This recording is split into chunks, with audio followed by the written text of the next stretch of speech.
pemerintah tuh lebih tegas, lebih ketat dalam penyeleksian orang-orang yang berangkat ke Jepang gitu ya, biar kasusnya bisa meminimalisir ya resiko seperti itu. Apalagi kemarin kan habis pemilu ya, Japan First namanya itu yang menang pemilu, yang anti orang asing dia bilang. Akhirnya orang-orang Jepang yang nggak suka sama orang asing itu bersuara kan. Lu kalau masalah WNI mending lu simpan lah ya, nggak usah lu dia bilang bahas gitu. Ya takutnya kalau kita diam tiba meleduk, mending kita infoin aja dari awal, jangan tiba-tiba. Kan pernah kasus di Korea itu tawuran sampai ada yang mati kan. Bukannya Jepang juga pernah ada dulu yang kasus pembunuhan? Kalau itu mah ngerampok. Kalau ini Indonesia sama Indonesia tawuran. Di Taiwan pernah kan? Korea udah kan?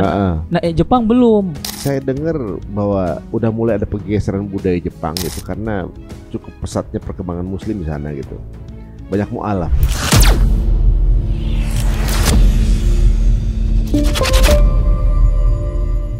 Nah, ini dia. Sudah bersama kita yang kemarin kita online, Bang Dian Neo Jepang. Assalamualaikum. Assalamualaikum warahmatullahi wabarakatuh. Bagaimana kabarnya? Baik apa enggak nih? Alhamdulillah baik. Alhamdulillah. Bagaimana suasana di Indonesia dibandingkan di Jepang? Kan lagi panas sekarang ya? Ya kebetulan di Jepang kan sekarang lagi musim panas nih. Tapi dibanding di Indonesia, di Jakarta lebih panas Jepang lah. Oh, masih mendingan ya. Karena di sini kan di Jakarta dari saya landing tuh kabut terus tuh. Nah, kita udah pesen emang. Kan jenengan mau datang sini, udah tolong kabutnya.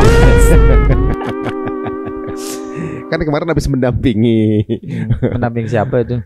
Presiden. Bukan. Calon presiden. Wapres. Oh ya. Kebetulan kemarin itu mendadak itu. Saya pulang ke Lombok, ada Bapak, ada Mas. Bapak Wapres lah itu ke Lombok. Barengan lu. Ya udah barengan. Akhirnya aja makan ayam taliwang. Mas Wapres senang banget di Lombok gitu. Tuh makan nasi goreng, tahu. Bukan nasi goreng, ayam, tahu semua enak kata beliau. Gitu. Ngobrol apa aja? Ya ngobrolin visi-visi ke depan. Apa aja ngobrolin? Ya beliau memberikan sumbangan kepada rakyat NTB di sana kan. Menyapa-nyapa orang di pasar seperti itu. Dan saya kan baru pertama kali nih ikut rangkaian. Ternyata seperti ini, antusias orang tuh banyak sekali nih pengen ketemu Mas Wapres itu ya. Ya karena saya juga asli Lombok ya, saya senang ya negara daerah kita dikunjungi sama orang nomor 2 di Indonesia itu ya. Wah, itu harus apresiasinya apresiasi lah itu ya. Nah sekarang kita ngomongin ya dulu. Apa tuh? Wapres sering ngipuin saya loh di Instagram. Oh ternyata subscriber saya kayaknya. Lanjut. Aja subscribernya Mas Dian itu. Kayaknya beliau ngaku sendiri kan. Bukan subscriber tapi sering memantau katanya. Ya siapa tahu mau dia akan jadi duta besar Jepang ya. Jualan tahu ya. Ya benar.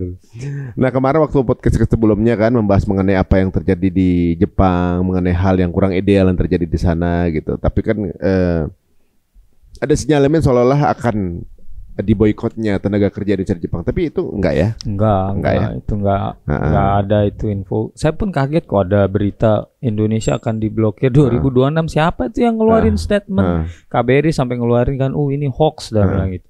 Cuman mungkin ada beberapa orang yang melintir kali ya. Karena saya memang bilang kalau kelakuan kita buruk, semakin buruk, bisa jadi kita akan di blacklist. Tapi orang mungkin nganggapnya secara global kan. Padahal kita masih bicara di ranah tenaga kerja ya gitu. Karena beberapa perusahaan Jepang pun sudah menutup Indonesia, beralih ke Myanmar, Bangladesh. Ada kasus seperti itu. Maksudnya lebih memilih negara lain untuk diambil gitu.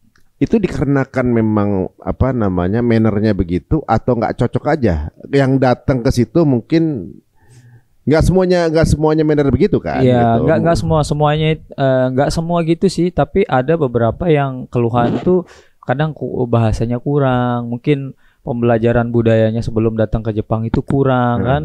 Gimana cara berinteraksi dengan orang Jepang, cara kerja, mungkin pemahaman seperti itu masih kurang, makanya orang-orang Jepang kok begini ya, belum gitu siap kan? gitu ya. Belum siap. Jadi dibandingkanlah dengan negara lain, ternyata ini lebih bagus. Jadi ya begitulah. Ya, dipindah. Nah kalau sekarang kalau di Jepang sendiri nggak bisa bahasa, belum mahir mengoperasikan alat sama sopan santun, mana yang diutamain? Dari kemarin saya ketemu orang Jepang sih, dari saya ya, agensi yang saya temui dia bilang bahasa sih menurut saya bukannya nggak terlalu penting sih, tapi dia lebih bisa proses gitu ya, adabnya, etikanya, karena kalau orang yang adabnya bagus, nurut tuh bisa dibimbing katanya, bahasanya bisa menyesuaikan gitu kan. Tapi kalau orang yang bahasanya udah jago gini, kadang mereka pride-nya tinggi gitu, dikasih tahu agak ngerasa dia pintar gitu kan, teman-teman ngasih tahu juga nggak terlalu mau kan, senior apa gitu. Nah makanya itu sering terjadi miskomunikasi. Lebih bagusnya bahasanya bagus, etikanya bagus. Nah itu baru perfect itu kalau kirim. Ya, yang pasti juga jangan sampai kemudian mempermalukan negara kita. Betul. Ya. Karena kita bawa Indonesia soalnya. Ya, soalnya kalau sampai diganti negara lain aja kan lalu. Padahal banyak yang bagus jadi ngerasa terikutkan. Betul. Nah, waktu episode kita kemarin, Tete baca di kolom komen tuh yang kemudian setuju dengan keadaan itu, ibaratnya emang nih gitu misalnya. Oh, ini harus ditegaskan gitu kan, maksudnya gitu. Ya, beberapa WNI juga setuju jika pemerintah tuh lebih tegas, lebih ketat dalam penyeleksian orang-orang yang berangkat ke Jepang gitu. Ya, biar kasusnya bisa meminimalisir ya resiko seperti itu. Tapi di sini galau juga kan, banyak yang mau pergi ke Jepang ini. Ya namanya kita ke negara orang ya, jadi kita harus ikuti peraturannya negaranya dia. Kita nggak bisa, ya kita nyari uang di dia ya nggak bisa, dia yang bikin aturan ya harus kita ikuti gitu. Ya tapi kalau misalnya dengan kita tayang kemarin kan, maksudnya lumayan, tetap banyak juga yang ngelihat. Ada perubahan nggak? Atau malah justru jadi apa namanya? Jadi gaduh gitu.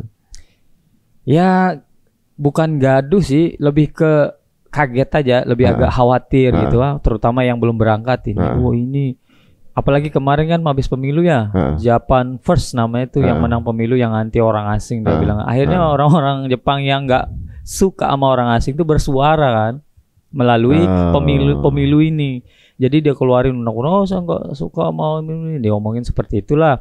Nah akhirnya kita takut juga nih, kan saya juga punya sekolah juga. Bukan takut, bukan berarti saya harus gimana. Jadi kalau seperti saya lebih berpikir, nah ini kesempatan kita buat ngirim anak-anak yang lebih baik gitu.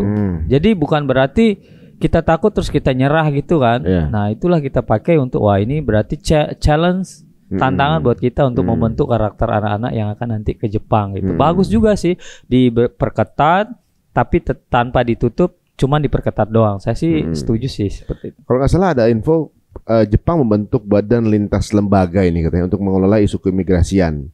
Dan ini kan, ini signifikasinya apa nih badan ini dibentuk nih untuk pekerja imigran termasuk di Indonesia gitu. Memang bener ya?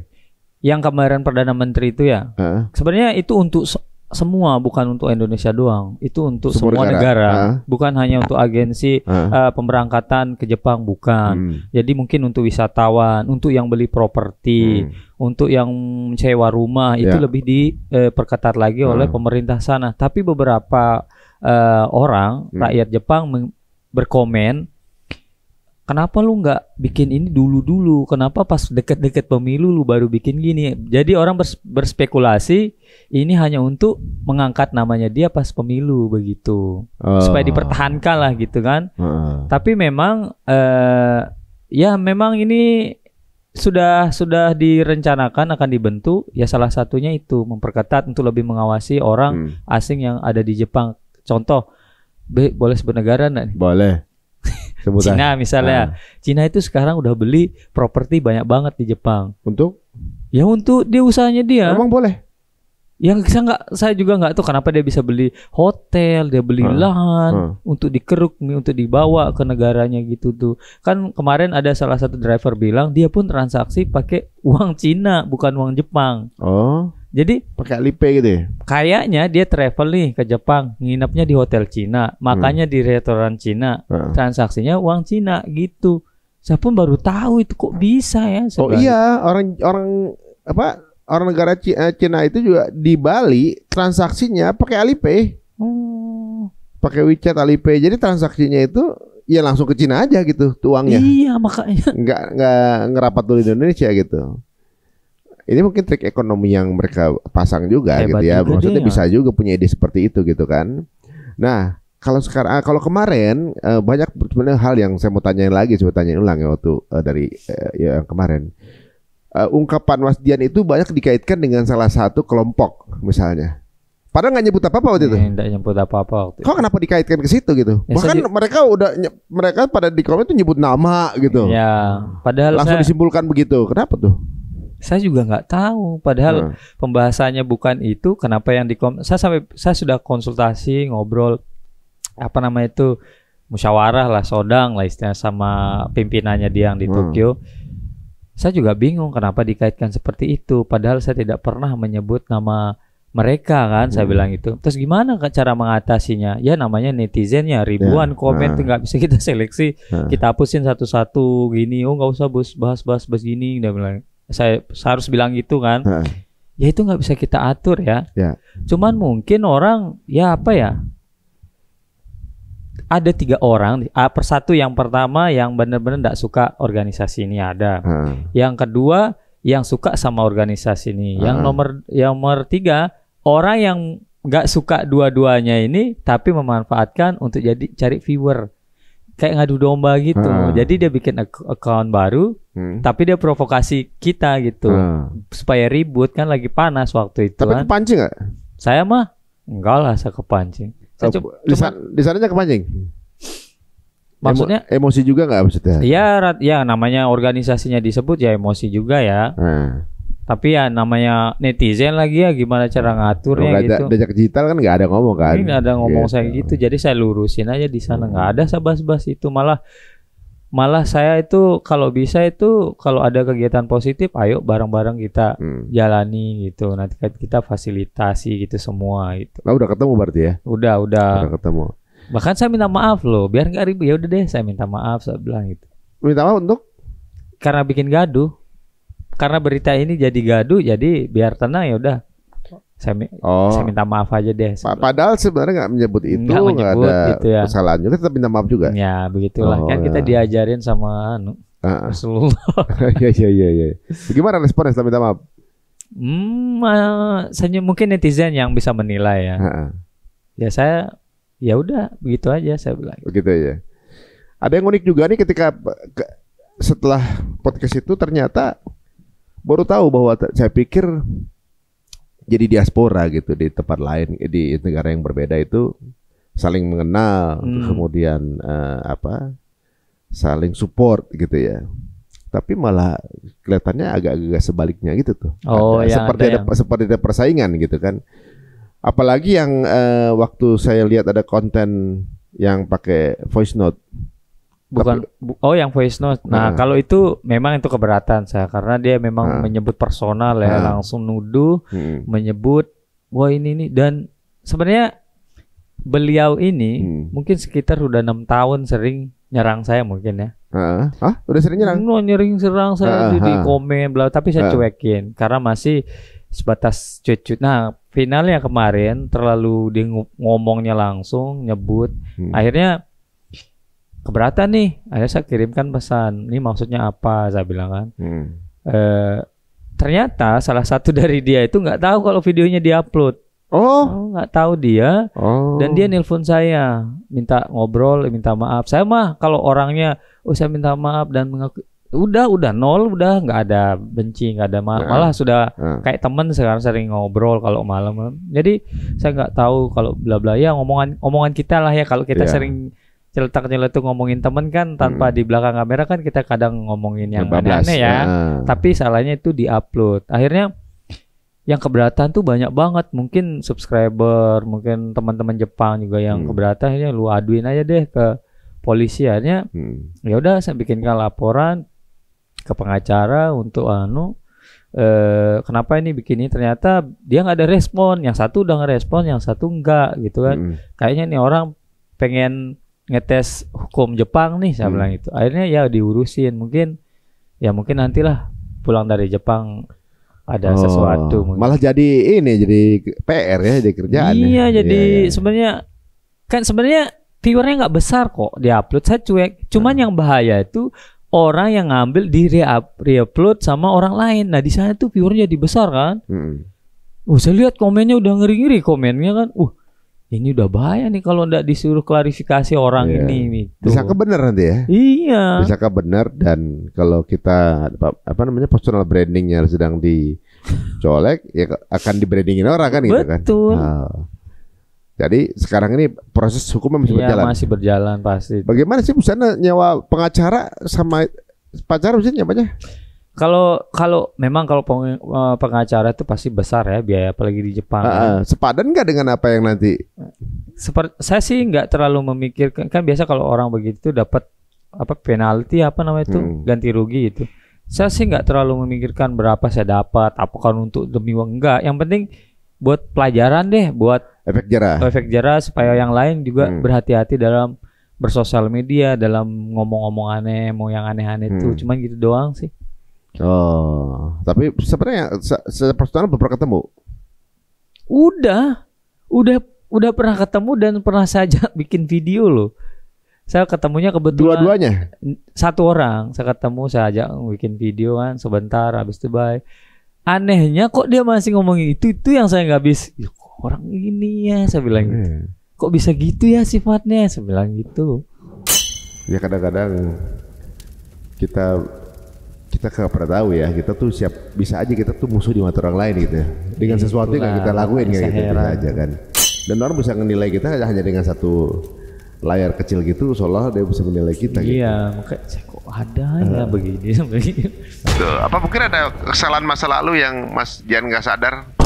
Nggak ada, ya nggak tahu ya, mungkin saya pribadi kalau saya flashback nggak ada sih, orang saya nggak pernah bahas beliau kok.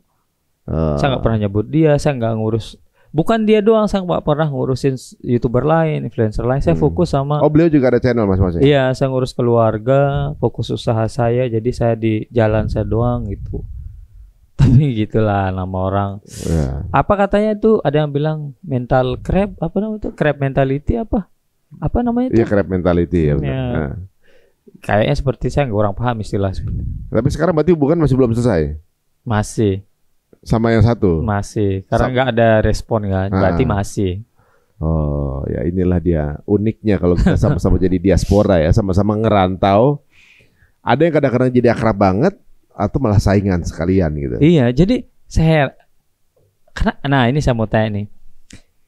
Apakah kita harus diam melihat sesuatu yang batil depan kita, pura-pura nggak tahu, atau kita bersuara, pilih mana? Tapi resikonya kita harus dibenci. Loh kan ada. Kalau kita menyaksikan kebatilan, rubahlah dengan tanganmu. Kalau belum mampu dengan lisanmu. Kalau terakhir paling rendah, selemah-lemahnya iman itu dengan hatimu. Gitu. Kan konsekuensinya pasti ada dari pasti semuanya. Kan. Nah, saya tipe orang yang kalau lihat gitu nggak bisa diem. Tipe kalau ngelihat sesuatu yang seperti itu tuh, ini harus diungkap nih, dalam artian bukan jelein ya.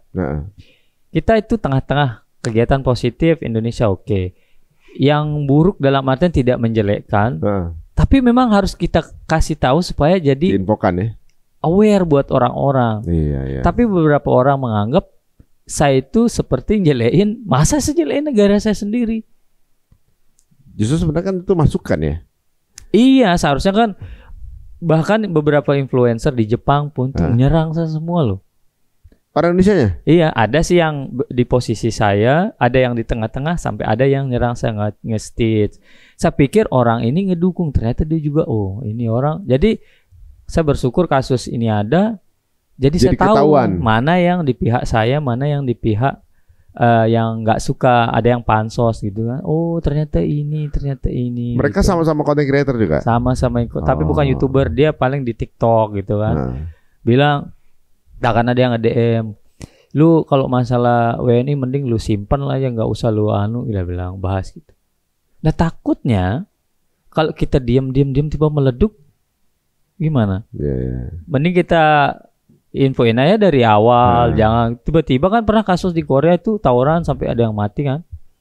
Bukannya Jepang juga pernah ada dulu yang kasus pembunuhan? Kalau itu mah ngerampok. Kalau ini Indonesia sama Indonesia tawuran. Di Taiwan pernah kan? Korea udah kan? Nah, Jepang belum. Takutnya di Jepang gitu juga nanti. Makanya kita itu kalau kita diemin, nanti gitu juga kan tambah kawat juga nanti. Iya. Soalnya itu deh yang kejadian waktu di kereta itu kan kita lihat bahwa sayang banget ya dari Jakarta dari Indonesia jauh-jauh. Pribadi kan. Jauh-jauh gitu ya. Udah sampai di sana gitu. Tadinya kita mau ngobrol, nggak taunya melakukan sesuatu di depan saya. Aduh, ini sangat bukan Indonesia. Sebenarnya gitu. Orang Indonesia itu Mas kalau sendiri itu baik. Kalau sendiri jajan baik, pemalu, ramah, ketemu kita salam. Tapi kalau udah ngumpul tuh aneh itu. udah aneh-aneh aja, kayak dia nggak sadar gitu berbuat. Tapi kalau memang berdua jalan tuh baik dia, ramah. Kalau rame-rame tuh kayak aneh aja. Ada energinya ada energi untuk ngapain gitu. Gitu. Atau mungkin ada budaya di hometownnya kali yang dibawa ke sana kali karena sama-sama. Saja. Terus kalau di sosmed pun walaupun dia berkata-kata kasar, ngata-ngatain misalnya nyerang, tapi kalau saya ketemu nggak ada tuh semua gimana sehat kabar, salam, sehat-sehat ya. Kita ngomong biasa kayak nggak ada, seolah-olah nggak ada terjadi sesuatu di sosial media itu loh. Gitu. Saya ini siapa sih yang ngomen-ngomen begini ini? Jangan-jangan beda orang lagi kan? Kayaknya bukan dari Jepang. Nah kalau misalnya berbagai hal terjadi di Jepang nih, mungkin udah terlalu akrab kali Indonesia sama Jepang kali ya, maksudnya ibaratnya kalau nggak salah berapa ribu orang per tahun? Kalau berapa ribu ya? Berapa ribu orang sekali ngirim tuh ratusan ribu ya? Ribuan ngirim Indonesia ke Jepang ya? 10 ribu per tahun? Total se-Indonesia ya? Per tahun? Banyak banget dong. Satu LPK 1.000. Ada berapa LPK tuh? Ada lebih dari 10? Ratusan di Indonesia. Oh ya Allah. Banyak banget. Nah, regulasi Jepang kan tuh semakin gampang nih. Dulu kan susah banget ke Jepang. Kalau sekarang tuh dipermudah. Itu makanya itu gampang banget ke Jepang. Kenapa dipermudah? Ada apa? Apa karena tingkat kelahiran kecil atau gimana? Bisa jadi itu. Yang anak-anak mudanya Jepang itu udah turun. Kayak pengen ekonominya Jepang muter, ambillah anak-anak muda dari berbagai negara nih ya. Di satu sisi warganya nggak mau, tapi pemerintah Jepang pun dilema sebenarnya. Dia butuh orang asing, tapi warganya nolak. Kalau nggak ngambil orang asing, ya kerja siapa nanti? Iya. Krisis keturunan. Emang dia mau itu kakek-kakek nenek yang mau kerja itu? Emang dia mau? Nggak mau dia, nggak bisa. Ya karena mereka kan child free ya kan, gak mau punya anak gitu. Sekarang ini krisis anak-anak kecil, yang orang Jepang ya kan. Iya. Nah banyak juga sekarang berapa warga Indonesia di Jepang? Ratusan ribu sekarang. Sampai 500.000 ada? Ada kayak udah mau nyentuh tiap tahun tuh naik. 500 ribuan lah misalnya. 500 ribu warga Indonesia yang ada di sana. Nikah sama itu mayoritas lahir di sana anaknya berarti kan? Yang orang Indonesianya.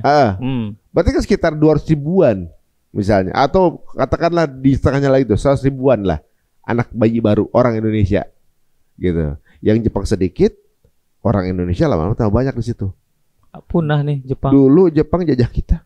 Sekarang kita jajah sama Indonesia. Banyak orang jajah pakai anak gitu kan. Nikah sama. Kan kalau kita punya anak itu kan kita ditanggung nih. Ditanggung ya? Iya, per kepala ditanggung, anak lagi ditanggung lagi. Pokoknya pemerintah udah kasih anggaran nih. Berapaan satu anak kepalanya? Satu orang lah. Kalau satu anak sekepala satu lah. Iya, ibunya maksudnya benar-benar. Satu orang kepalanya satu.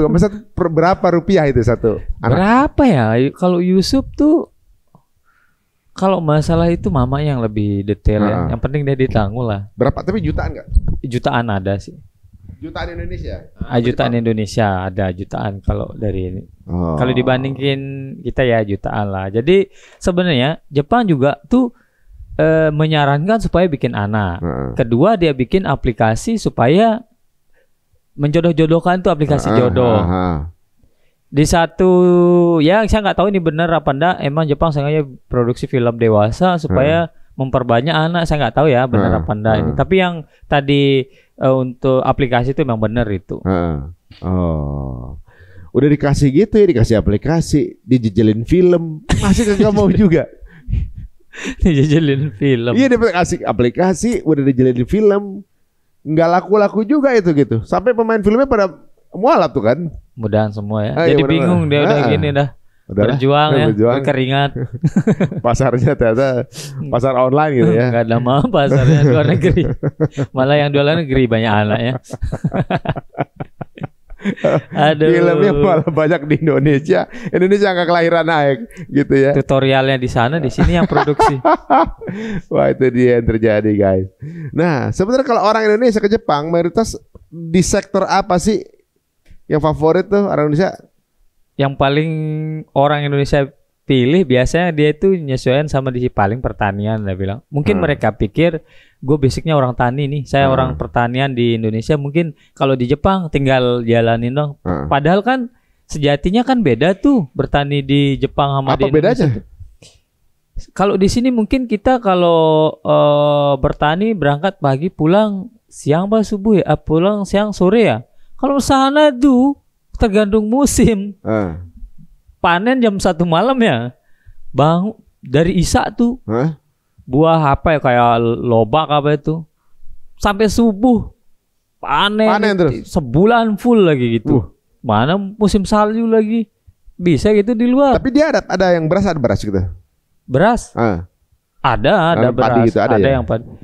Tapi biasanya kalau petani Indonesia itu di melon ya, tomat, sayur-sayuran. Kalau beras sih jarang saya lihat ya kalau beras ya. Biasa dia langsung pemerintah. Oh, yang supply. Iya. Waduh, jadi sebenarnya banyak sekali kesempatan ya. Ini apa namanya? Dibilang golden opportunity terkait kebutuhan tenaga kerja di Jepang, gitu ya. Dan tentunya juga peluang-peluang tadi kan ada juga, saya kenal Jepang tuh ada yang di pabrik mobil. Ada juga tuh di pabrik mobil ada juga. Kemudian ada yang di kerja di IT, teknologi lah, gitu ada juga. Ada tapi lebih banyak juga yang kebanyakan kan jadi perawat tuh. Ada juga. Ya lansia itu ya. Dengan berbagai jenis lapangan pekerjaan sebenarnya ini menjadi suatu peluang buat Indonesia ya, atau juga mungkin anak muda Indonesia. Kan ada janji jadi Wapres tadi akan membuka 19 juta lapangan padel gitu ya. Lapangan kerja gitu. Ditambah ada juga tuh lapangan pekerjaan di Jepang gitu kan. Ini luar biasa. Pak Wapres lagi memikirkan. Kita nggak tahu kapan nanti keluarnya nanti. Biasa kan Pak Wapres tuh silent ya. Tinker apa namanya itu, orang berpikir tapi siapa tahu nanti langsung jedor. Gitu. Ada dua kemungkinan. Jedor hancur apa jedor gitu. Diem silent nggak ngomong apa-apa, tiba-tiba udah jadi. Gitu. Apanya? Oh bisa jadi ya. Ada yang diem dulu, silent, ketiduran. Nggak dilanjutin, ada juga. Tinggal opsi yang mana yang mau diambil. Betul, gitu ya. Betul. Terus nih ada kemarin yang bilang banyak, udah ke luar negeri nih, ke Jepang nih. Malas pulang ke Indonesia ini. Kenapa? Gimana tuh? Kok pada malas pulang ke Indonesia? Ini kabur aja dulu. Iya. Kabur aja dulu. Tapi ini bukan kabur aja dulu. Minggat sekalian aja dulu gitu. Iya, jadi kabur aja dulunya itu nggak pulang. Jadi hashtag itu memang lagi ramai di Indonesia. Karena mungkin itu sedikit ya mungkin bisa dibilang quote unquote sindiran lah. Dengan banyaknya pengangguran di Indonesia yang membuat anak-anak zaman sekarang, Gen Z zaman sekarang itu memilih untuk kemudian keluar negeri untuk cari penghidupan gitu kan. Dan ada yang bilang tuh rencananya nggak balik gitu. Melihat kondisi yang sekarang ini ibaratnya nggak ideal buat mereka gitu. Uniknya kemarin juga kita bilang kalau Indonesia lempar opini, kalau Indonesia dijajah kira-kira pendapat kalian gimana? Apa kalian mau ikut perang gitu? Jawabannya menarik. Gimana itu? Kita lihat dulu itu yang jajahnya amanah nggak sama rakyatnya. Jadi ibaratnya jadi merasa bahwa ini saya lagi dijajah kok di sekarang gitu loh. Jadi itu sindiran juga sih, isinya tuh sindiran. Sampai ada tahu nggak sekarang 17 mau pasang bendera One Piece? Oh, tahu saya itu. Nah, itu kan sindiran juga. Tapi sebelum saya ke Indonesia, memang itu kan udah viral ya. Saya udah ngebayangin Indonesia itu udah One Piece semua nih. Tapi pas landing kan naik motor keliling saya liatin kok nggak ada tuh. Ya sempat keluar larangan itu, larangan ngibarin bendera One Piece gitu. Kan terlalu berlebihan sih sebenarnya. Tapi memang benar tidak boleh atau memang enggak, jadi sempat keluar larangan mengibarkan bendera One Piece bersandingan dengan bendera merah putih dianggap tidak nasionalisme gitu ya. Tapi akhirnya presiden pernyataan boleh. Nggak apa-apa kok gitu. Nah. Kemarin saya lihat ada orang jualan bendera One Piece di lampu merah gitu kan masih. Tapi masa sih sebuah anime seberpengaruh itu, saya mikir gitu loh. Pengaruhnya besar. Gara-gara animasi ya, sampai keluar animasi One yang 6,7 miliar itu sampai keluar juga One demi gara-gara One Piece. One apa namanya? One Abut. One for All. Animasi juga gitu ya.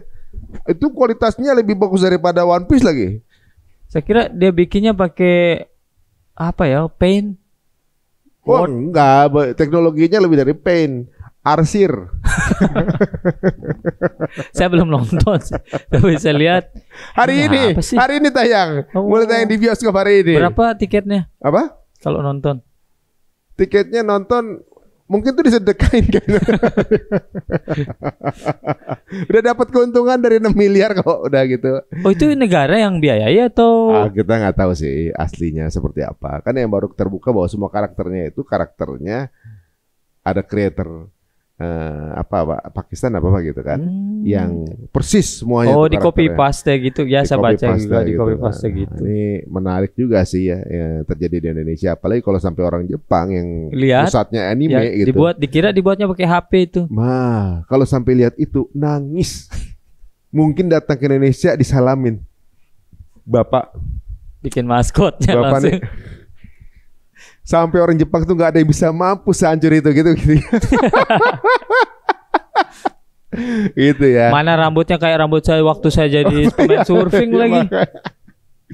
Waduh, ini menarik nih hari ini ya teman-teman semuanya ya.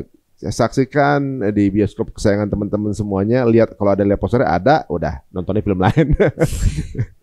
Tapi ini menarik juga bahwa ternyata isu-isu seperti itu yang sebenarnya adalah kritikan halus dari anak-anak Gen Z itu kadang-kadang ditangkapi nggak proporsional, kadang-kadang ditangkapi terlalu berlebihan gitu kan. Tapi beritanya nggak sampai ke Jepang kan? Ya, saya pikir apakah orang Jepang tahu kalau One Piece sekarang lagi viral di Indonesia? Apakah orang Jepang tahu benderanya nggak boleh dikibarin? Saya rasa nggak tahu tuh. Nggak tahu. Orang kalau sampai tahu begitu, mungkin bikin produksi baru tuh One Piece untuk tayang di Indonesia kali kayak gitu. Segempar itu ya katanya gitu. Itu satu negara loh nih kita di gara-gara One Piece ya. Itu bendera doang kan kalau nonton boleh gitu. Baju saya One Piece soalnya. Lah iya. Baju kaos saya One Piece. Kalau two-piece kayak mau kondangan gitu kan. Masih gambar One Piece gitu. Loh itu sebenarnya nggak tahu ya. Ibaratnya bahwa seni itu juga bisa dijadikan sesuatu yang mewakili perasaan tanpa harus frontal gitu kan. Nah ini kan mengenai seni ini kan budaya ya. Kalau orang Jepang sebenarnya ketertarikannya dengan Indonesia atau juga mungkin respectnya yang disukai orang Jepang sama Indonesia apa sih sebenarnya?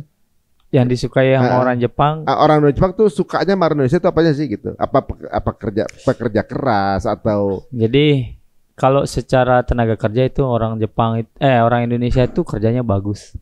Iya. Nggak pernah ngeluh dia. Kalau kerja itu kerja kuat dia. Nurut. Ya kita bilang nurut ya. Terus kerja sampai tuntas, selesai semua, bahasanya juga bagus. Karena pengucapan bahasa Jepang Indonesia sama daerah lain Indonesia lebih gini. Lebih lancar dia. Karena R-nya dibaca gitu. Kayaknya karena itulah mungkin kita juga ramah kan.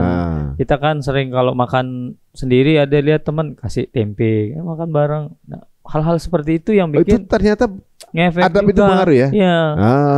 Saya sering gitu kan di pabrik, saya sering mungkin kalau dia kan aneh tabu gitu. Kalau makan ada lebih ini mau coba gorengan gua gini. Nah, awalnya aneh, tapi lama-lama oh ternyata ini Indonesia, budayanya seperti ini ngasih. Nah, itulah yang bikin kangen gitulah itu. Enak tuh masakan besok bawa ya akhirnya bangkrut. Bawa banyak jadinya. Restoran gimana restoran? Udah mulai? Insya Allah nih chefnya lagi berjuang ini untuk diurusin visa. Mudah-mudahan Insya Allah bulan ini keluar deh visanya. Oh jadi belum buka ya? Belum, tukang masaknya dulu harus ada nih. Tapi Mas Dian ini kan tinggal di daerah Kyoto ya? Betul. Di Kyoto. Emang di situ ada populasi Indonesia? Banyak di situ. Di setiap kota itu orang Indonesia pasti ada. Dari kalangan mahasiswa nih. Terus yang udah nikah sama anak magang nih, itu banyak itu. Oh. Setiap kota itu puluhan ribu kalau nggak salah. Iya, biasanya juga bisa juga kerjasama dengan travel yang perjalanan Indonesia. Salah satunya mampir ke restoran Indonesia. Betul. Diarahkan gitu kan. Mudah-mudahan nanti di Suzuka tapi restoran Indonesia ada berapa di sana yang rekomend? Banyak kalau di Osaka tuh banyak banget. Yang besar-besar sekarang udah mulai buka. Di Tokyo apalagi. Kalau di daerah-daerah kecil memang sedikit, tapi kebanyakan kemarin yang minta bikin dong di daerah-daerah terpencil gitu kan.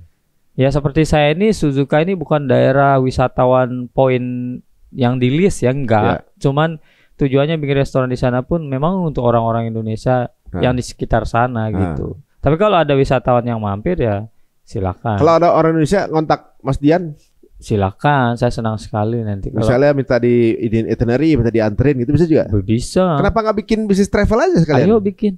Oh malah ayo bikin, ayo aja sih kita bisa bolak-balik ke sana kan gitu. Jadi saya berpikir juga trip 1 hari atau trip 1 minggu bersama Neo Japan. Wah, bikin paket gitu kan. Kakak Ustadz Fatih kan sering bikin gitu. Nanti kita jalan-jalan di Jepang gitu sama saya jadi guide-nya gitu. Tapi tamunya yang khusus. Iya ya, bukan trip yang biasa dibawa sama travel gitu kan, teman-teman yang unik. Iya, gitu. Teman-teman yang kira-kira mungkin Mas Hari mau ngajak Pak. Beberapa teman tuh sampai punya penyewaan mobil di Jepang. Nah itu hebat dia, bisa. Saya pun, kok bisa ya? Saya bilang itu dia sampai punya bangunan mobilnya Alphard, HS itu banyak banget. Gara-gara melihat peluang itu. Dan penyewaan mobil di Jepang katanya lebih mahal daripada di Indonesia. Betul. Nah ini investasi buat mereka, akhirnya pasang di Jepang. Jadi teman-teman kan ada peluang sebenarnya untuk bisa berinvestasi di Jepang, apalagi karena kursnya juga lebih tinggi. Dan di sana kalau dititipin aset juga jujur ya. Insya Allah jujur ya.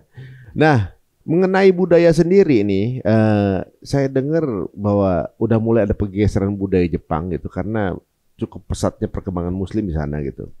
Banyak mualaf. Yang di Yokohama kan masjid itu belum selesai, tapi udah banyak mualafnya nih. Betul. Gitu. Pengaruh itu ya. Maksudnya defisit populasi membuat orang jadi kemudian tertarik sama Islam tuh apa sih poin mananya? Orang Jepang itu rata-rata tuh nggak punya tujuan hidup.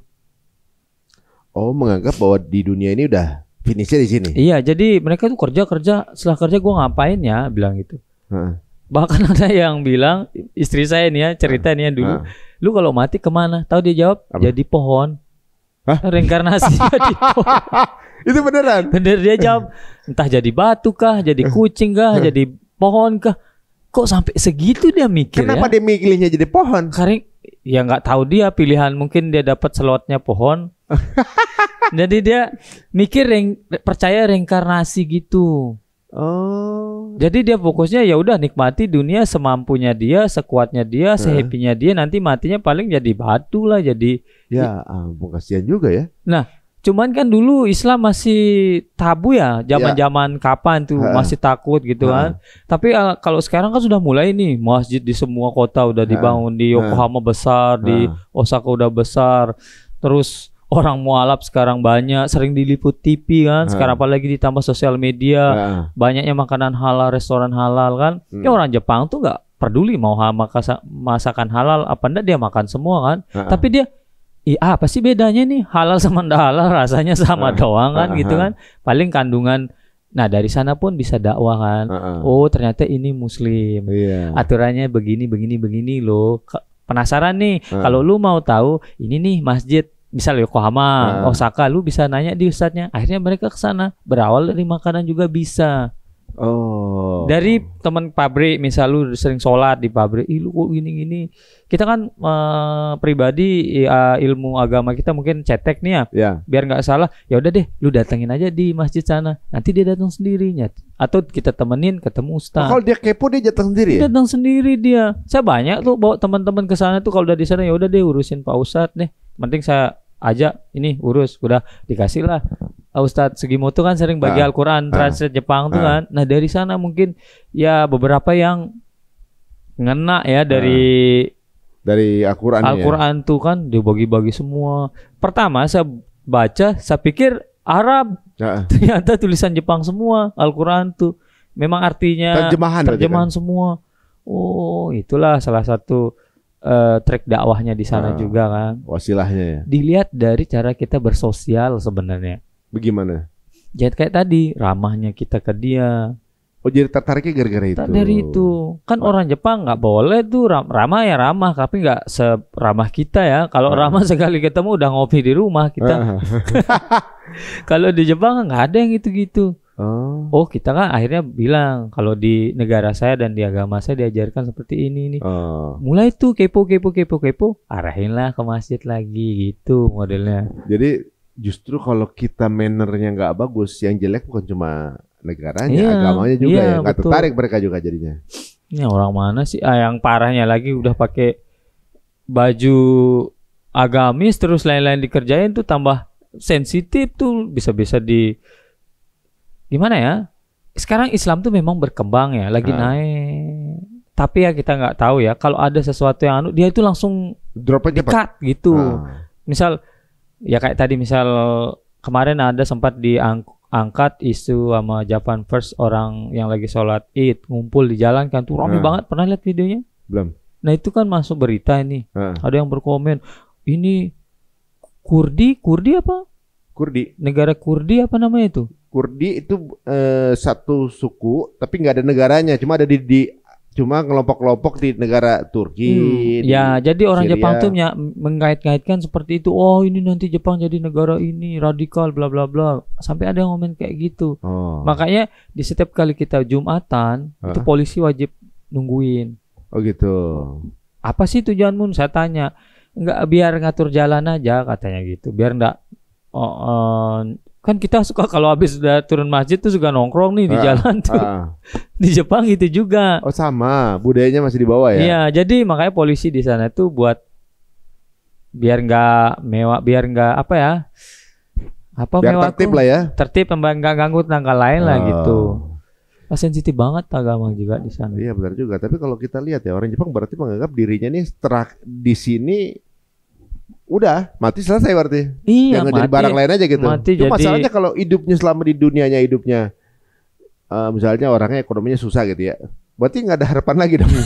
Maksudnya udah loh, surganya udah tinggal ujung berarti saya nggak besar gak ada. Rugi banget gua kalau gua miskin katanya gitu.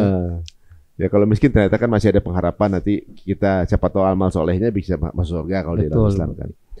Ini menarik juga ya, ternyata banyak hal-hal yang menjadi daya tarik bukan cuma dari dakwah ustadz ya. Betul. Sebenarnya. Jadi kita pun bisa walaupun kita ilmu cetek agama tapi bisa. Oh segala hal kebaikan mereka tuh apresiasi ya. Apresiasi, penasaran, arahin ke masjid. Kalau tingkat bunuh dirinya tinggal? Lebih banyak Korea sih. Banyak ke Korea. Kalau Jepang sekarang jarang ya dengar berita orang bunuh diri. Katanya ada hutan yang isinya tempat bunuh diri.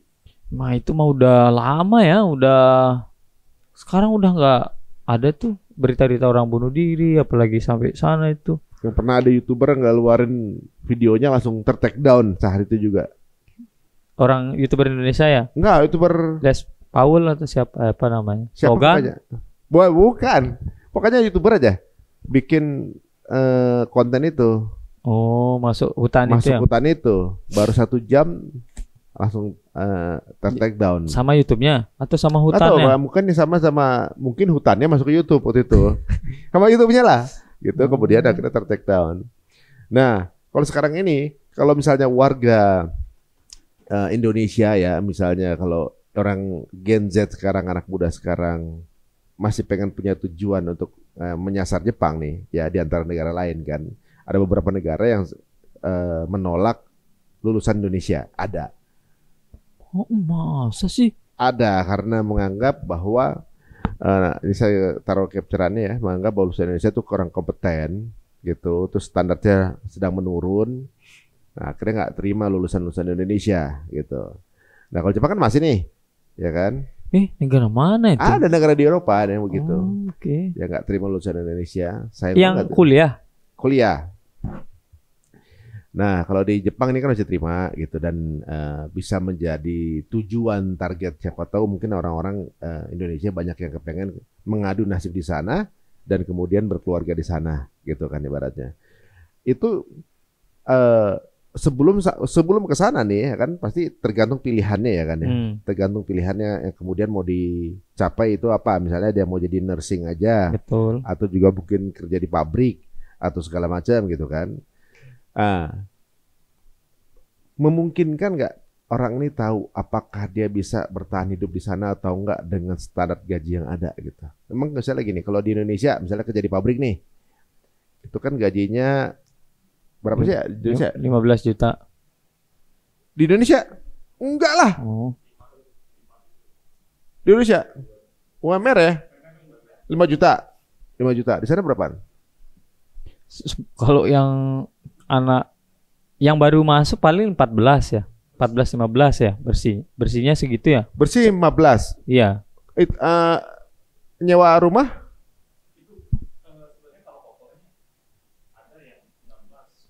Ada tembus 25 kalau lembur kerja gitu.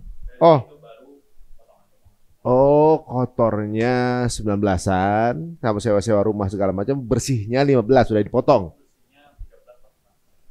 Oh, 13 paling. Lumayan dong, gede dong tuh. Tapi kalau hidup sendiri lumayan, kalau berkeluarga lain lagi. Kalau istrinya kerja juga? Ya lumayan. Ya lumayan kan? Nyewa rumah kan lagi pula saya dengar di Jepang tuh ada rumah dikasih-kasih katanya. Memang dikasih-kasih, tapi kalau renov sendiri ya biayanya sama aja kan biaya baru. Ya nggak usah renov, udah pada sepi kan. Ya kalau kita mah nggak usah. Kalau kita mah nggak usah kan. Tapi kita kan nggak bisa nentuin nih rumah alamat di mana kita mau tinggal. Kalau dikasih. Oh iya, siapa tahu di gunung gitu ya. Dikasih lu di gunung gratis. Siapa mau tinggal situ? Enggak, kalau untuk yang standar deh nyawa berapa sebulan? Kalau yang sendiri, kalau di kota Kyoto One LD namanya untuk kos satu orang itu bisa 5 juta 6 juta per bulan. Sebulan. Enggak terlalu mahal ya jatuhnya. Masa sih? Tapi kan sempit banget. Loh kalau di Jakarta kos-kosan segitu. Ada. Itu rumah tok loh. Listriknya belum. Listrik, gas, air tuh beda lagi. Bisa saya berapa? Ya kalau sama Tepo ya 8 juta lah. Gede sih ya. Tapi gini, itu 15 kan udah bersih ya. Udah dipotong semuanya tuh. Makan udah dipotong belum? Belum tuh. Tergantung. Makan berapa sehari Bang? Kalau kita masak sendiri mah lebih irit. Kalau sering keluar mah habis langsung tuh. Tapi kalau memang masak sendiri pun belinya online barang halal pun lumayan mahal juga. Berapaan tuh habisnya berapa sebulan? Makan doang. Kalau saya dulu waktu standar lah magang 3 juta ya, saya 3 juta sebulan. Hah? 3 juta. Ekonomis tuh 3 juta. Udah enak banget. Ya kalau 2 juta, 1,5 juta car plus masak sendiri. Berarti sebenarnya kalau kerja di Jepang per bulan tuh bisa nabung sekitar di atas 10 juta dong. Bisa, tergantung pola hidup bisa. Nah, 10 juta kalau di Jepang dapat apa? Bisa dapat kamera DJI 1. Ya udah berarti sama juga, nggak jauh beda sama Indonesia. Jadi kalau kerja di Jepang, kerja di pabrik itu juga sebenarnya menghasilkan, bisa kirim ke Indonesia. Ini yang hitung-hitungnya anak Kensusi apa yang kerja tetap atau gimana ini? Kan beda lagi. Iya. Kalau anak Kensusi kerja bersihnya 15 bisa ngirim tuh 10 juta bisa ngirim per bulan. Itu yang kerja tetap. Anak magang. Magang segitu? Magang bersih 11 ya? 11-12. Kalau kerja tetap? Kerja tetap lebih banyak. Berapaan? Ya 14, 16, 15 lah. Beda 3 juta, 4 juta gitu ya? Ya begitu. Lebih banyak dong nabungnya sebenarnya. Yang mahal apa di Jepang kalau gitu? Berarti emang kalau ketika orang pada pengen kerja di Jepang, ya masuk akal dong kalau hitungannya perbandingannya jauh. Cuman kalau orang kayak saya ini, kita banyak asuransi ya pemotongannya. Dipotong asuransi. Ya kita kan kalau tinggal di pajak Indonesia kurang mahal apa? Baru mau main pajak 250%. Ngadu ayo, ini mana ngadu? Paling gede salah satu Indonesia nih, 12%. Oh. Nah, ngomongin pajak sih, Pak. Jadi kalau di Jepang itu kan kalau anak magang, kalau saya kan harus beli mobil nih, beli motor karena saya tinggal sana, mungkin banyak kepotong di situ kan. Kalau anak magang kan nggak mikir ke situ nih. Iya. Jadi dia cuma fokus ngirim gitu. Jadi menurut saya walaupun saya pegawai tetap di sana dengan gaji seperti ya sama aja, sedikit dapatnya. Ya, pengeluarannya kan, gila banget. Tapi ya pengeluaran gila, tapi kan banyak fasilitas dapat, mobil apa segala macam kan gitu kan. Iya. Memang keluarnya untuk itu. Iya. Gitu. Kalau yang lebih kecil lagi deh, pabrik berarti masih menengah lah levelnya di sana. Menengah lah. Ya, kalau orang Indonesia di sana yang mungkin kerjanya dapatnya paling tipis tuh profesi apa? Dikit maksudnya? Nah, paling dikit. Kayaknya pabrik ya? Itu tadi pabrik tuh udah paling kecil. Dia hampir sama sih Pak, standarnya. Karena kan patokannya itu bukan pekerjaan nyata, tapi kan ada gaji standarnya UMR. Iya, di per daerah itu dia udah ada mau kerja. UMR segitu? Iya, mau kerja pabrik, mau kerja ini sama aja dia kalau gitu. Kalau UMR per jam, kerjanya berapa? Gitu. Paling beda-beda tipis gitu. Kayak nurse gitu berapa nurse? Nah itu besar. Malah besar ya? Tar dulu, yang jaga orang tua itu lumayan kalau itu lebih besar ya kalau yang karena itu. Orang Jepang nggak ada yang ngambil ya, jarang ya. Iya, pegawainya kurang. Sampai berapa tuh bersihnya? Ada yang 20 ya, 30 ya. Apalagi dia kerja malam, shift malam besar banget. Pantesan teman-teman yang di sana yang jadi nurse itu pada nyewain mobil itu, beli mobil buat disewain buat. Iya, itu supirnya di Masjid Osaka tuh kan nurse juga. Nurse juga tuh. Oh iya. Dia tapi masuknya susah, bahasanya harus tinggi. Tesnya lah gitu untuk masuk situ. Tapi gajinya besar. Makanya kalau bahasa kurang segitulah gajinya gitu. Loh, kalau gajinya besar, di potongannya juga ternyata sisanya juga masih banyak. Berarti memang ketika orang-orang pada pengen kerja di Jepang, Gen Z kabur aja dulu gitu, pengen kerja di Jepang. Memang benar berarti memang masuk akal karena dapatnya gede kan? Betul. Terus nggak enaknya di mana? Ada nggak sih sini? Karena ada plus ada minus. Ini ada minusnya apa di situ? Minusnya ya kerja yang nonstop. Kerja. Tapi kan ada jam kerja dong. Memang ada. Kan? Ada. Sama ya minusnya shock culture lah awal-awal gitu, terus kangen masakan. Susah dapat masjid. Ya kan? Itu juga salah satu masakan. Makanan halal susah. Ya. Terus kan masjid udah mulai pada bangun. Ini kita kalau ngomonginnya anak yang baik, mungkin minusnya itu ya. Yang tambah minusnya kalau anak-anak yang suka minum, main cewek itu tambah zero banget. Pendapatannya? Iya. Apanya zero? Nggak bisa nabung hampir karena habis buat minum karena minuman mahal di situ. Bar gitu habis kan, banyak anak-anak seperti itu. Orang Indonesia ikutan juga tuh? Ada aja. Teman-teman saya ada yang begitu. Ya, makanya ya, tapi alhamdulillah dia sudah sadar di masjid sekarang, udah mulai jadi panitia masjid gitu. Jadi rata-rata anak-anak yang di masjid itu jangan dicap semua itu baik. Latar belakang orang pondok enggak, rata-rata orang yang hijrah. Iya, lebih mending pernah buruk dibanding pernah baik. Ya, mending ya kan? Itu. Kalau pernah buruk kan dia jadi baik sekarang. Ya. Kalau pernah baik kan dia lagi jelek kan sekarang gitu. Makanya mereka itu banyak di masjid sekarang tuh. Dia udah bosan lah ngurusin udah bosan gua mau ngapain lagi, jadi mereka ngurus masjid. Ngurus masjid ya. Wah, berarti memang menjanjikan juga kerja di sana, dan ditambah lagi kalau mannernya bagus bisa seperti Mas Dian nih, kemudian akhirnya bisa berkeluarga di sana gitu ya. Yang udah berapa tahun sekarang? Berkeluarganya? 8, 10. Iya 8 tahunan lah. 8 tahun. Ya. Punya istri orang Jepang kayak orang Indonesia nggak sih? Misalnya tanggal muda dia nunggu gajian gitu. Mana gajinya? Enggak. Dia uang YouTube saja nggak tahu. Masa sih? Nggak tahu. Tapi gaji tahu? Enggak. Hah? Dia nggak tahu berapa saya dapat, nggak tahu. Nggak tahu? Dia nggak tahu di sebulan ditransfer sama kantor gitu, nggak tahu? Nggak. Lah, cuman dia bilang kita bayar rumah, listrik ini, total ini. Udah. Yang penting bayar itu aman oh, gitu. Itu oke, kasih, udah. Solehah banget. Itulah dia. Emang sifatnya cewek Jepang begitu apa emang? Enggak. Ini kalau nyari jarum di jerami nih. Oh, ini lagi dapatnya begini. Dapatnya begini gitu. Jadi baru hati-hati, jangan-jangan kalau lagi suatu momen tertentu samurai deh. Dia nggak ketahuan dia siapa gitu kan. Jadi alhamdulillah dia gitu orangnya. Jadi dia memang nggak tahu urusan YouTube. Saya nggak berapa dapat, enggak.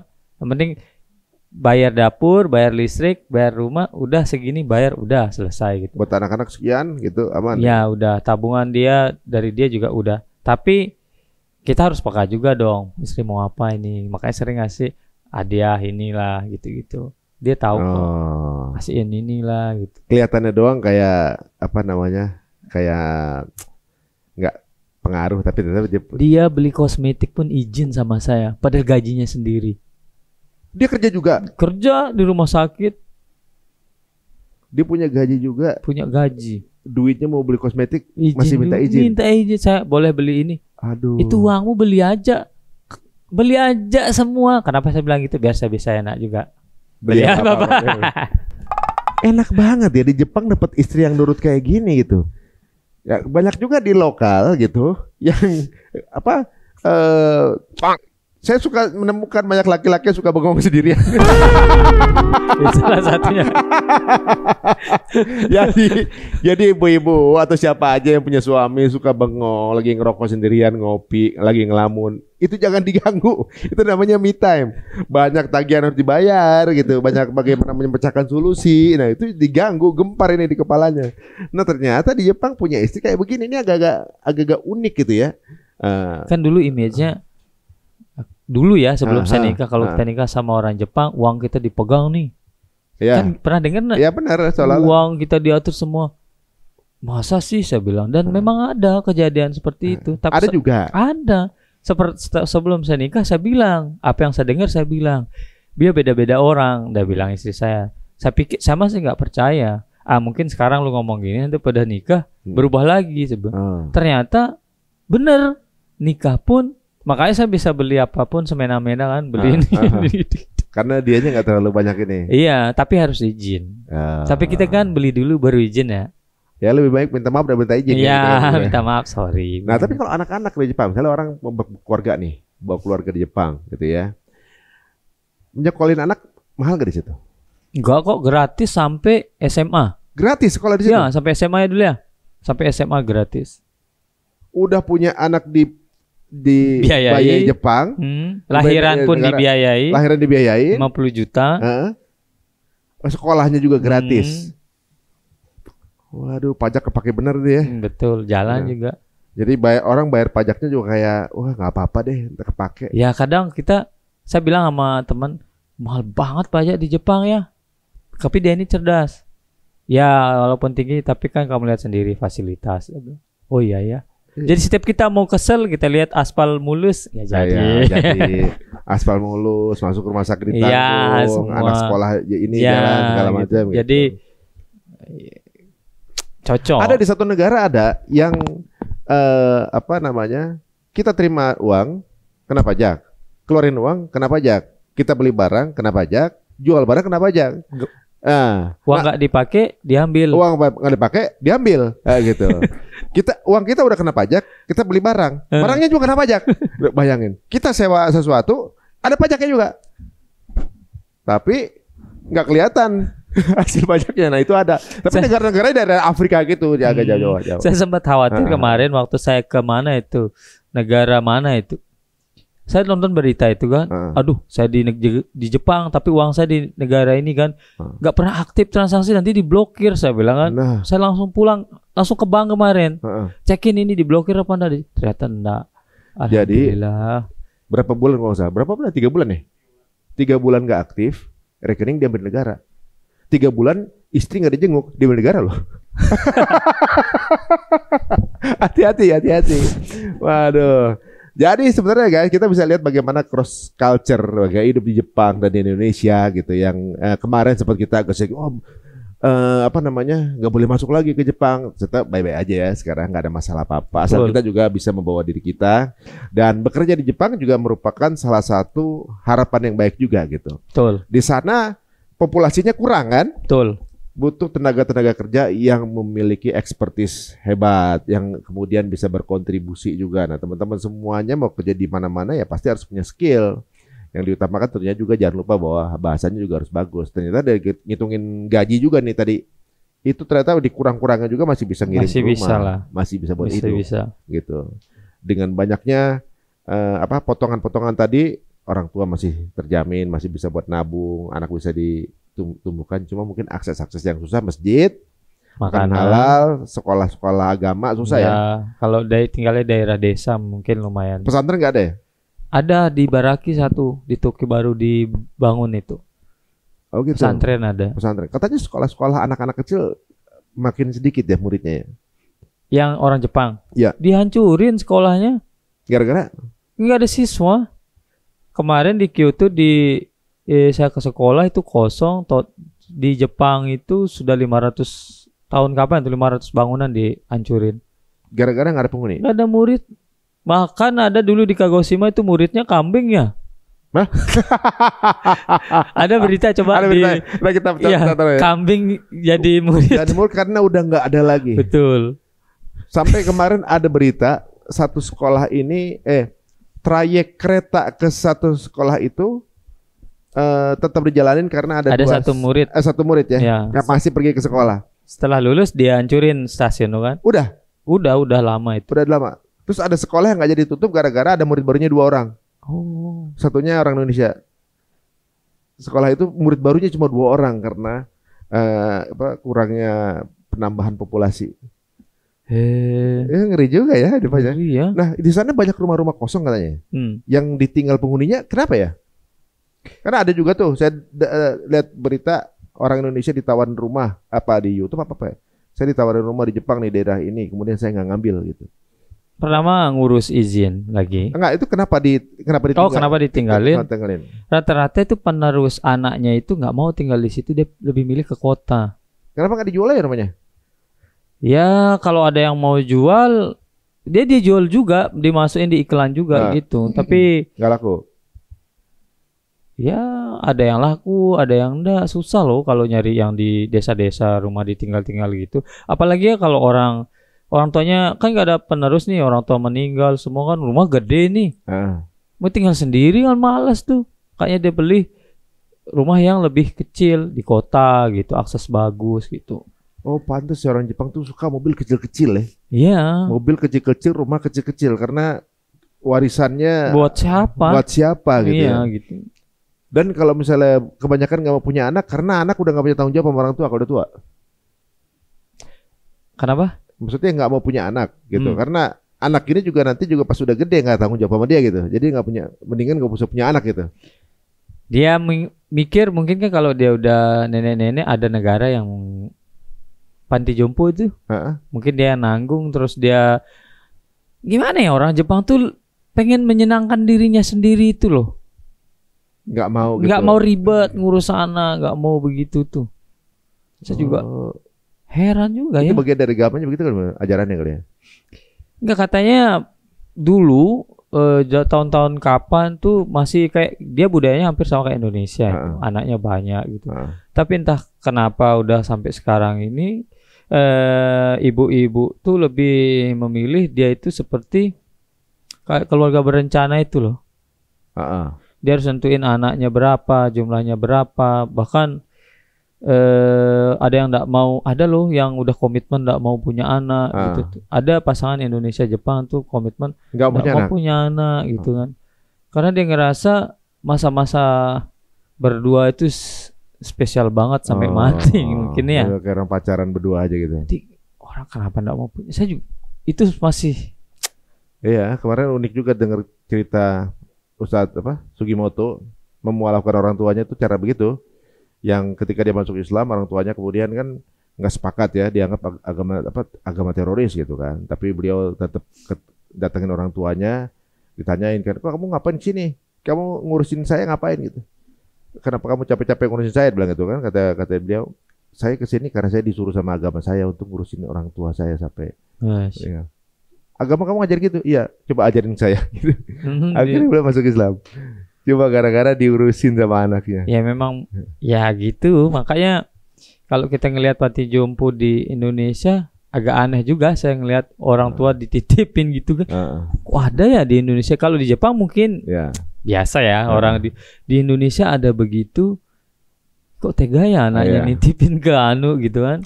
Karena kita muslim ya. Terjadi berapa kali sih kayak gitu. Ada lumayan viral. Dibilang orang tuanya dititipin kalau meninggal gak usah dikasih tahu gitu. Ibunya bilang gitu. Anaknya.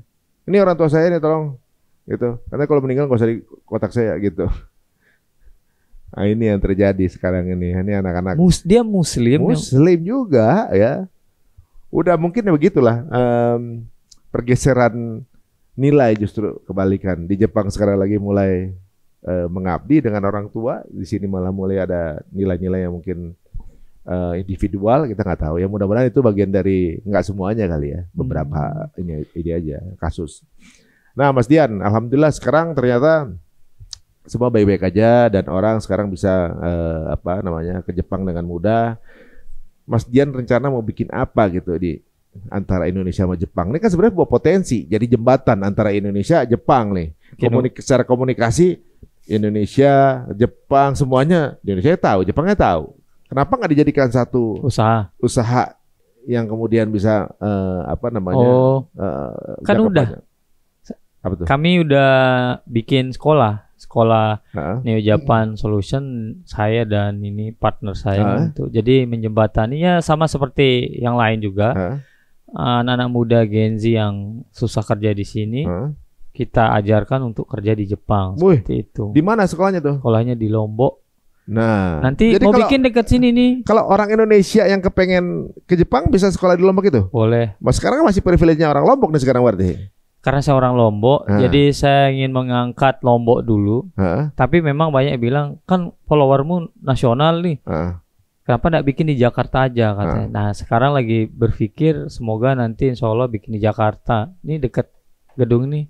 Kalau ada murah. Oh gitu, siap. Ya, jadi teman-teman ini ada sebuah fasilitas ya. Sebelum lama ini viral di Indonesia acara pencarian kerja itu beludak sebanyak-banyaknya itu, yang kemudian berarti peluang-peluang untuk mencari rezeki ini terbuka kemana-mana. Sebentar lagi sekolahnya kalau buka di sini, waduh. Insya Allah nanti buka di Jakarta ya. Insya Allah. Gitu. Apalagi bisnis apa lagi yang mau dicoba? Ya halal. Sekarang produk halal di Jepang tuh setiap tahun semakin meningkat karena kita tahu Muslim yang datang tuh bukan cuma Indonesia, wisatawan Malaysia, Bangladesh, pokoknya Muslim semakin naik. Wisata halal sekarang lagi digempar-gemparkan di sana. Produksi ekspor barang halal dari Indonesia ke Jepang. Nah itu sekarang lagi saya usahakan, insya Allah semoga lancar ya. Makanya kali ini tujuan balik ke Jepang nih untuk ngurus itu juga nanti. Wah, banyak peluang. Travel kita bisa bikin juga. Travel bisa ya? Bikin travel halal. Karena teman saya orang Malaysia itu bikin wisata halal. Khusus orang-orang Muslim di Malaysia yang mau mengenal Islam di Jepang itu dibikinkan paket-paketnya, kunjungannya ke masjid-masjid, daerah-daerah sejarah Jepang yang pernah peradaban Islam, daya itu bagus itu. Jadi di makannya pasti halal. Betul. Waktu sholatnya pun dijaga. Betul. Gitu ya. Itu wisata halal ya. Iya. Di sana bikin juga wisata haram.